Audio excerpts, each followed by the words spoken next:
खासदार अनंत हेगडे यांनी केलेल्या वक्तव्याचा निषेध सामाजिक संघटनांकडून आणि विविध राजकीय संघटनांकडून देखील करण्यात येत आहे। बुलढाण्यामधील संगम चौकामध्ये राष्ट्रवादीच्या शरद पवार गटाकडून तीव्र असा निषेध आंदोलन करण्यात आलाय। खासदार अनंत हेगडे यांच्या फोटोला जोडे मारत जोरदार घोषणाबाजी देखील या ठिकाणी करत निषेध व्यक्त करत राष्ट्रवादीच्या पदाधिकाऱ्यांनी मोठ्या प्रमाणात आपला असंतोष व्यक्त केला आहे। काल या देशाचे खासदार अनंत हेगडे यांनी असं वक्तव्य केलं की भाजप जर का सत्तेत आलं तर आम्ही धर्मनिरपेक्ष हा शब्द काढू।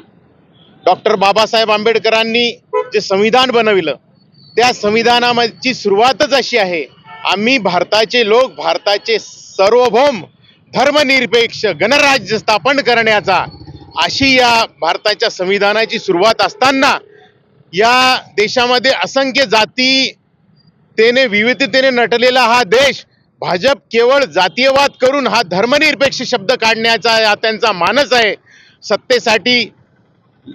सत्तेसाठी लाचार असलेले लोक हे धर्माधर्मामध्ये तेढ निर्माण करून वाद निर्माण करून मतदानाचा हा त्यांचा प्रयत्न आहे, हा कदापि हा देश सहन करणार नाही।